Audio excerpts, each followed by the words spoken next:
조금만 자기가 지성인이라고 생각하는 사람들은 앞으로 소망이 없는 나라라고 이야기들 합니다. 청년들의 입에서도 우리에겐 소망이 없는 것 같습니다. 이 나라가 뭐 헬이라고 하면서 지옥인가 아닌가 싶습니다라고 소망 없는 현실과 환경을 한탄하고 걱정합니다. 저는 늦은 나이에 신학을 하게 되고 하나님 앞에 헌신하면서 전도사가 되었습니다. 여러분도 잘 알다시피 전도사는 사례비를 가지고 일하는 사람이 아니어서 참 많이 힘들고 어려웠습니다. 어쩌면 우리 나라와 민족의 어려움보다도 제가 어떻게 먹고 살아야 하는지, 하루하루를 어떻게 연명해야 할 것인지가 가장인 제 어깨를 참 많이도 무겁게 했습니다. 그런 중에 제가 생계를 계속 유지할 것이냐, 하나님의 말씀을 따라 사역에 힘을 쓸 것이냐를 고민하는 때가 참 많이 있었습니다. 오늘 제가 이 사랑하는 교회에 와서 처음 여러분과 어떤 말씀을 나눌까 할 때에 하나님께서 이 요한복음 12장 말씀을 생각나게 하시고 묵상하게 하셨습니다.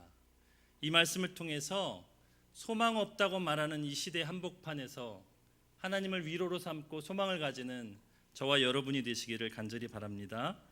우리 20절 말씀 우리 함께 읽겠습니다.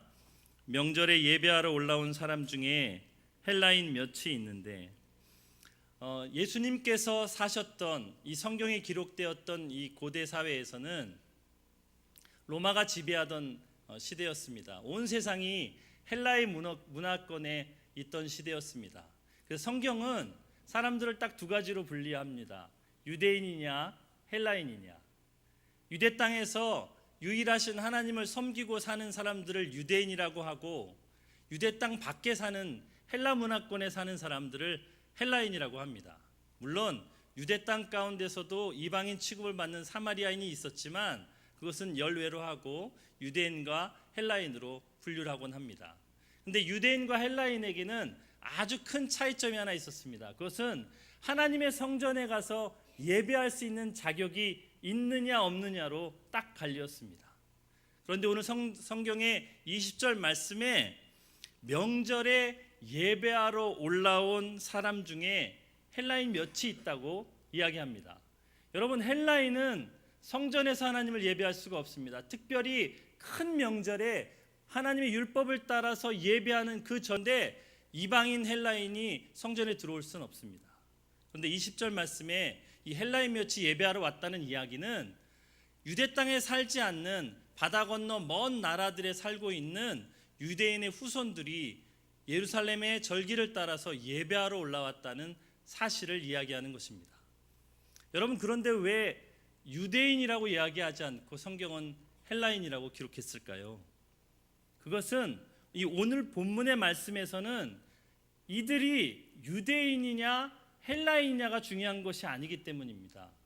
이들이 지금 유대 땅에 살고 있느냐 바다 건너 먼 나라에 살고 있느냐가 아주 중요하기 때문입니다. 예수님이 분명히 유대 땅 가운데서만 복음을 전하고 계셨음에도 불구하고 바다 건너 먼 나라들에서도 예수 그리스도에 대한 소문이 증거되고 있느냐에 대한 그 사실이 중요하기 때문입니다.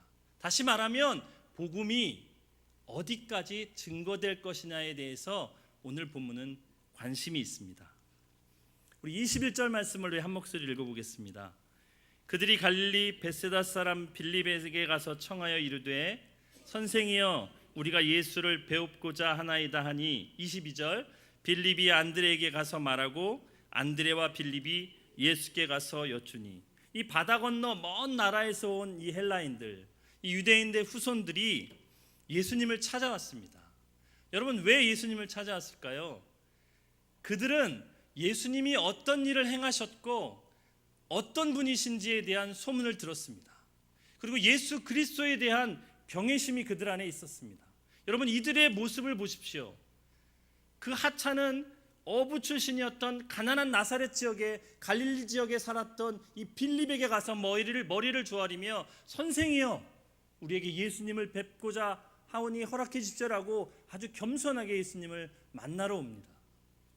여러분, 바다 멀리에 있는 먼 곳에 있는 자들에게도 예수 그리스도에 대한 말씀이 증거되고 있고 그들도 예수 그리스도에 대해서 알아가고 있습니다. 그러자 예수님께서 23절에 이렇게 이야기하십니다. 예수께서 대답하여 이르시되 인자가 영광을 얻을 때가 왔도다. 여러분, 보통 이 성경 구절을 이야기할 때 이 영광을 받을 때를 예수님께서 십자가에서 죽으실 때라고 이야기를 많이 하곤 했습니다. 그런데 여러분, 문맥을 잘 살펴보시면 단지 여기서는 예수님께서 십자가에서 죽으실 때만을 가리키는 것이 아닙니다. 예수님께서 십자가에서 죽으신 후에 일어날 일들에 대한 이야기입니다. 예수님께서 십자가에서 죄인으로서 우리가 죽을 수밖에 없던 모든 인간들의 죄를 대신 지시고 십자가에서 비참하게 죽으신 후에 우리를 살리고자 하신 그 놀라운 복음이 바다 건너 먼 나라에 있는 사람들에게까지 증거되었을 때, 그 복음이 증거되는 그 놀라운 때를 예수님이 영광을 받을 때라고 성경은 이야기하고 있는 것입니다. 사랑하는 여러분, 죄로 인해 죽을 수밖에 없던 우리들, 그 우리들을 구원하시고 치유하시고 회복하시기 위해서 예수님께서 십자가에서 죽으시고 부활하셨습니다. 그 사실을 믿고 받아들인다는 것이 얼마나 어려운 일이라는 것을 저와 여러분 너무나 잘 압니다. 예수가 그리스도라고 고백하는 것 자체가 우리에게는 기적입니다. 그런데 그 예수님이 십자가에서 죽으신 후로 그 기적들이 세계 곳곳에서 일어나고 있습니다. 복음이 증거되는 것을 통해서 예수님이 영광을 받으십니다. 왜 예수님께서는 제자들에게 이 말씀을 하시는 것일까요? 그것은 예수님이 십자가에서 갑자기 죽으시는, 제자들과 함께 잘 지내다가 어느 날 유대인들에게 사로잡히셔서 비참하게 수치와 모욕을 당하시고 로마인들은 아예 근처에도 가지 않는 가장 흉악한 형벌이었던 십자가에서 비참하게 수치스럽게 죽어버렸을 때에 예수님을 따라서 자신의 모든 것을 포기했던 제자들에게는 절망이고 세상의 끝이었습니다. 지금 우리나라에게 느끼는 아픔과 어려움보다도 이들에게는 모든 것이 무너져 내리는 끝이라는 그런 느낌이 있었을 것입니다. 그런데 그런 제자들을 향해서 예수님은 이야기하십니다. 영광의 때가 왔도다. 다시 말하면 제자들이 볼 때는 예수님의 사역, 예수님의 죽으심으로 인해서 다 끝나버린 것 같지만 실상은 예수님의 죽으심으로 인해서 예수님의 구원 사역은 이제야 시작되었기 때문입니다. 그래서 제자들로 하여금 포기하지 아니하고 절망하지 아니하고 주님의 복음을 계속해서 증거해야만 한다는 그 사실을 알려주시기 위함입니다. 아직은 알아듣지 못하는 제자들을 향해 주님께서 24절에 이렇게 설명하십니다. 우리 24절을 잠이 깰 수 있도록 큰 소리로 한번 읽어보겠습니다. 내가 진실로 진실로 너희에게 이르노니 한 알이 미리 이 땅에 떨어져 죽지 아니하면 한 알 그대로 있고 죽으면 많은 열매를 맺느니라. 아멘. 예수 그리스도께서 왕으로 영접을 받으셔야 합니다. 많은 사람들, 유대인뿐만이 아니라 온 세상의 피조물이 주님으로 인해서 창조되었습니다. 주님이 왕으로 영접을 받으셔야 합니다. 그런데 그 주님이 오히려 흉악한 범죄인들도 잘 죽지 않던 십자가에서 수치스럽게 죽으셨습니다. 그 사실은 예수님의 이 죽으심의 의미가 하늘의 밀이 땅에 떨어져 죽어짐으로 말미암아 수많은 열매를 맺는 생명의 원리와 같다는 사실을 오늘 성경 말씀은 이야기합니다. 이 말씀은 오늘을 사는 우리들에게도 똑같이 적용이 됩니다.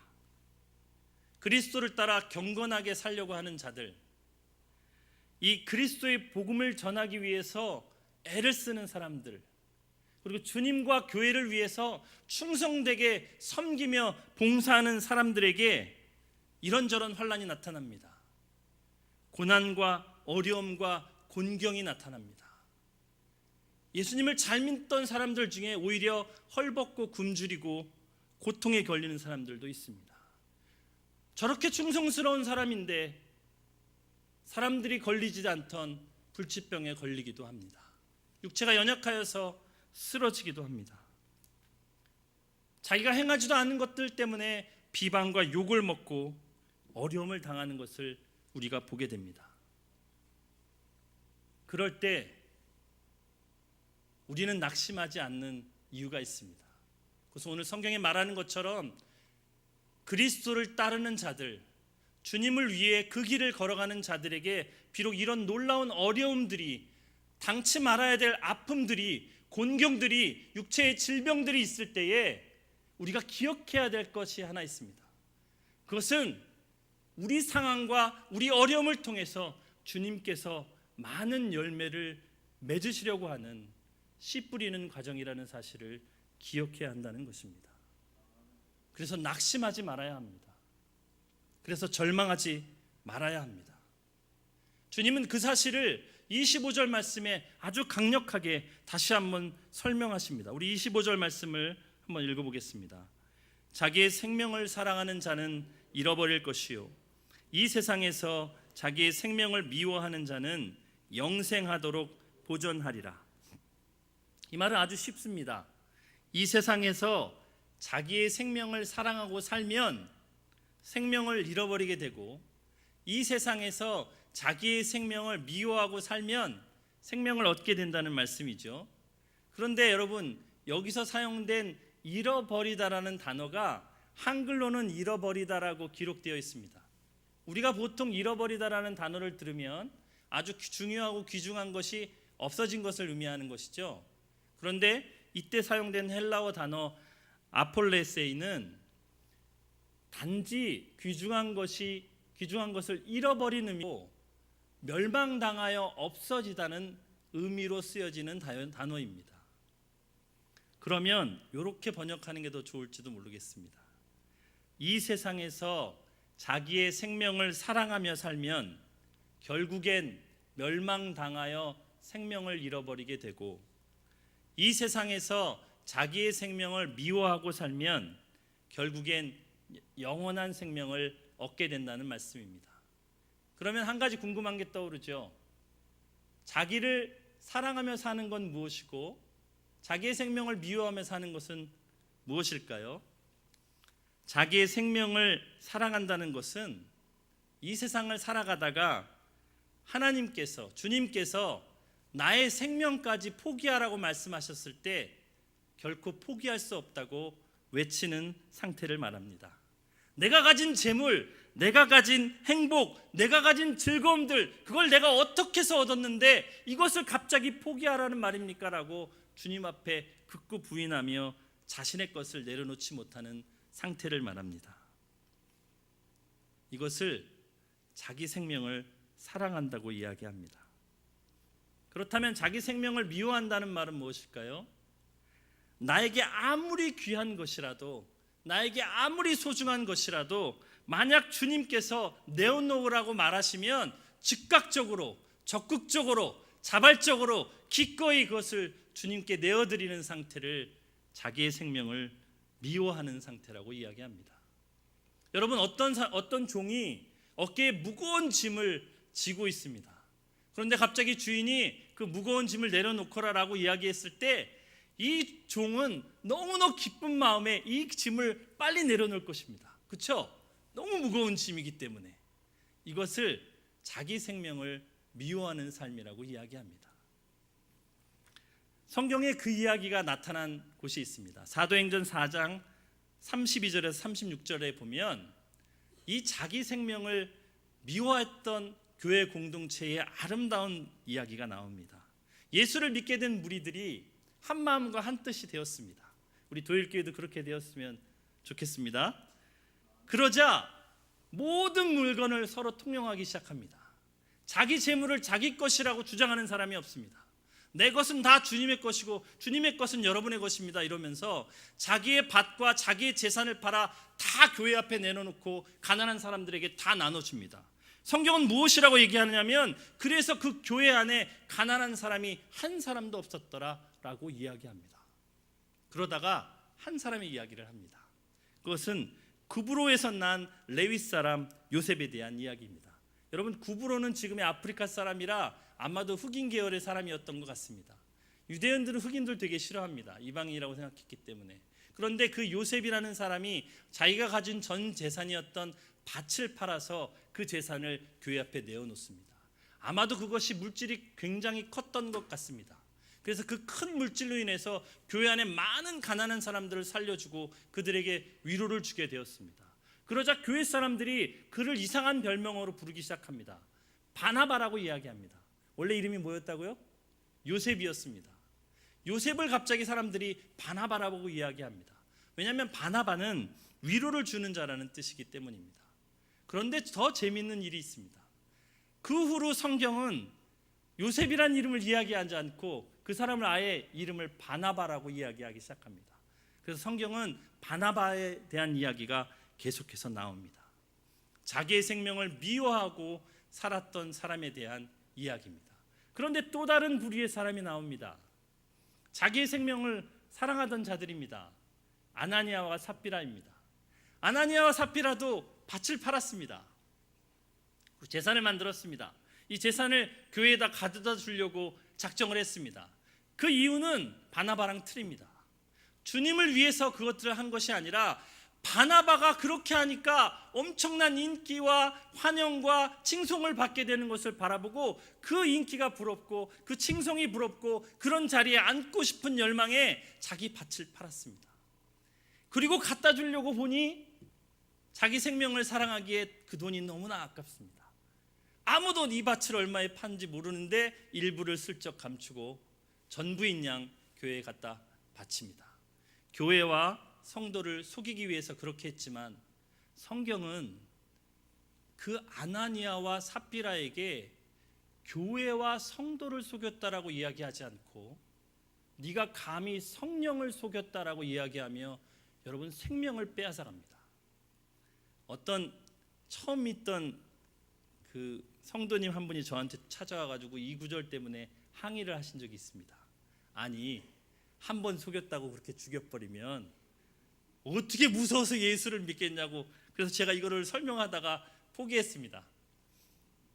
뭐 어차피 제가 설득한다고 설득당하실 것도 아니고 주님을 만나면 다 이해하겠거니 하고.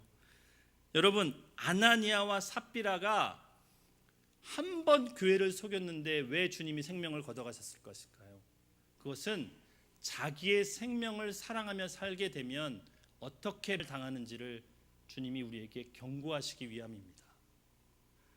두 번째로 자기의 생명을 사랑한다는 것은 이 세상을 살아가면서 나의 경험, 나의 지식, 내 방법, 그리고 내 힘만 가지고 살아가는 사람들을 말합니다. 다시 말하면 내가 내 인생의 주인입니다.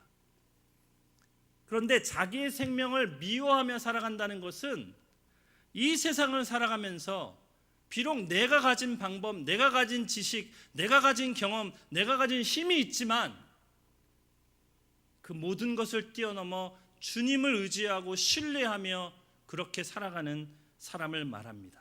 아무리 눈에 보이는 환경과 상황이 어렵더라도 남들이 말하면 하늘이 막혀서 솟아날 구멍이 없어 보이는 그런 상황에서도 주님이시라면 그곳에 피할 길을 주실 것이라는 것을 기대하며 살아가는 사람들을 말합니다. 다시 말하면 이들은 주님이 주인이 되시는 사람들입니다. 여러분, 성경 가운데 다윗을 잘 아시죠?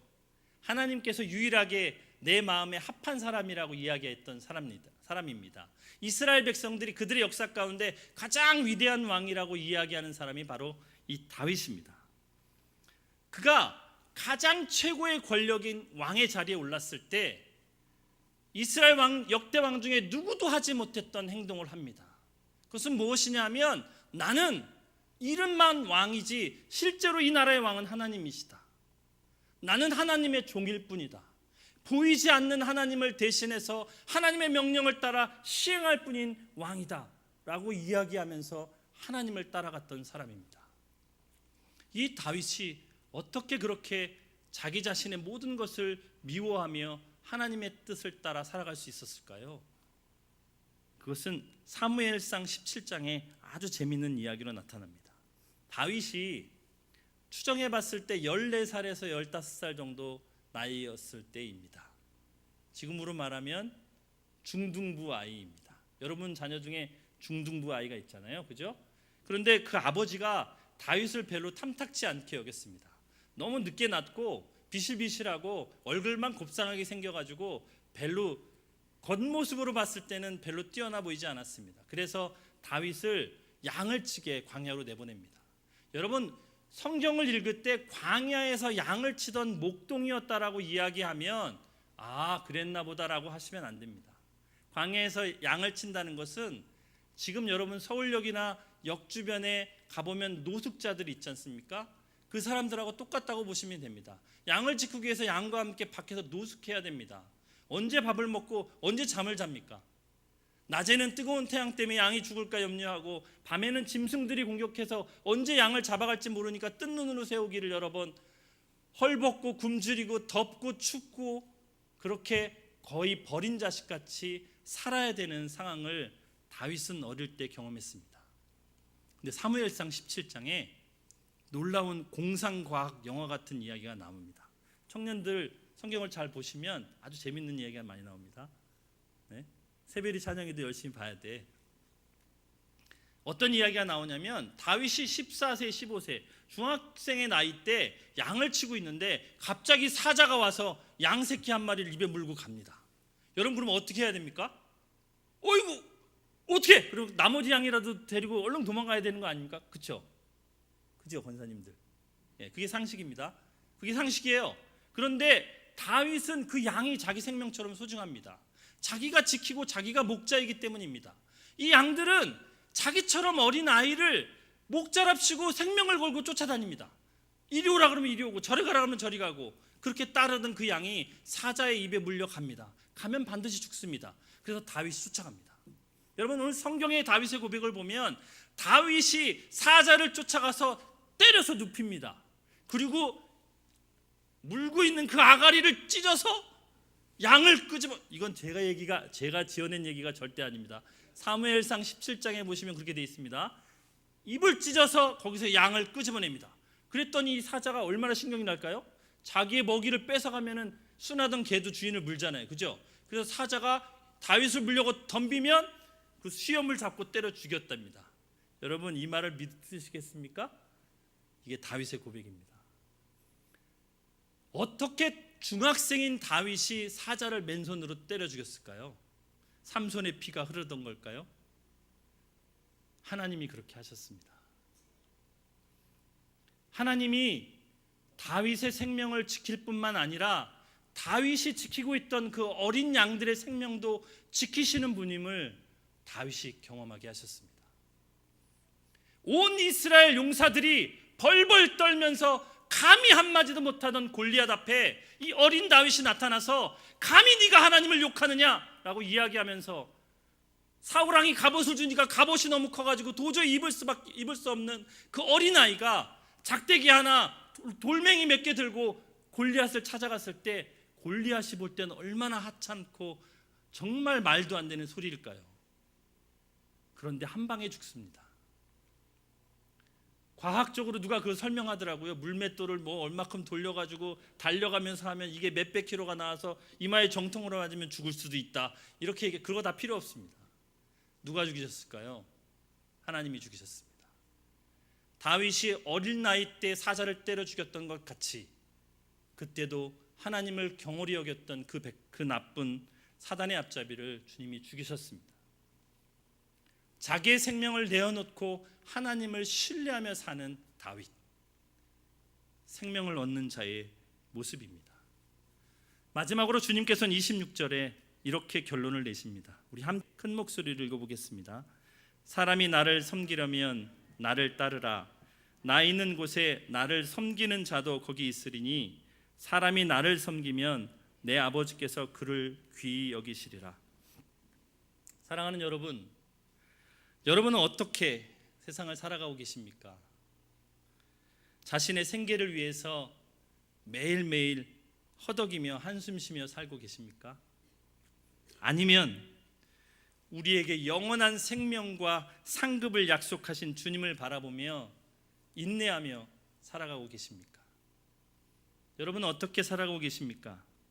여러분 자신을 바라보면서 여러분에게 부족한 것들, 돈이 부족하고 건강이 부족하고 힘이 부족하고 지식이 부족하고 학력이 부족하고 인맥이 부족하고 그 부족한 것들을 원망하고 불평하면서 한숨 쉬며 살아가고 계십니까? 아니면 나의 형편과 상황에 상관없이 나의 모든 삶을 통해 영광을 받으실, 나를 통해 수많은 열매를 맺게 하실 그 주님을 기대하며 인내하고 기도하며 살아가고 계십니까? 여러분은 어떻게 살아가고 계십니까? 여러분 스스로 결정하고 여러분 스스로 선택하고 여러분 스스로 책임질 수 있다고 이야기하면서 자기 삶의 주인이 되어 자신의 힘으로 살아가고 계십니까? 아니면 비록 주님이 나에게 선택할 권리, 결정할 권리, 책임질 권리를 주셨지만 내 삶은 내 것이 아니고 주님의 것이기에 주님 나를 사용하시옵소서. 비록 부족하고 연약하지만 가난하지만 건강하지 않지만 지식이 모자라고 지혜가 모자라지만 그러나 나의 삶을 사용하셔서 다른 생명들을 살려주시옵소서. 어린 다윗을 통해서 그 어린 양떼들을 살리셨던 것 같이 나를 사용하여 주시옵소서. 그렇게 매일 선포하며 살아가고 계십니까? 여러분 오늘 말씀을 통해서 우리가 과연 어떻게 살아갈 것인가 결단하는 저와 여러분 되었으면 좋겠습니다. 무엇을 마실까, 무엇을 먹을까, 무엇을 입을까 하는 생계에 대한 걱정으로 사는 것이 아니라 주님 말씀이면 즉각 순종하겠습니다. 내 삶은 주님의 것입니다라고 선포하며 생명을 살리는 살아가는 도일교회가 되었으면 좋겠습니다. 기도하겠습니다. 사랑하는 주님, 오늘 말씀을 통해 내가 어떻게 살아가고 있었는지 다시금 주님 앞에 용서를 구합니다. 내가 주인 되어서 헛된 것들을 쫓아 살면서도 나의 부족한 것들을 주님이 채워주시지 않는다고 원망하며 살았던 우리의 잘못들을 용서하여 주십시오. 이제는 주님을 따라 생명의 길, 복된 길을 걸어가며 생명을 얻기 위해 살아가는 우리가 되기를 원합니다. 비록 부족하고 연약한 우리들이지만 긍휼히 여겨주시고 우리의 삶을 사용하셔서 많은 사람들에게 이 생명이 증거되게 하여 주시옵소서. 우리의 삶을 통해 많은 생명들이 살아나는 열매를 얻게 하여 주시옵소서. 우리를 통해 주님이 드러나길 간절히 원하오며 예수님의 이름으로 기도합니다. 아멘.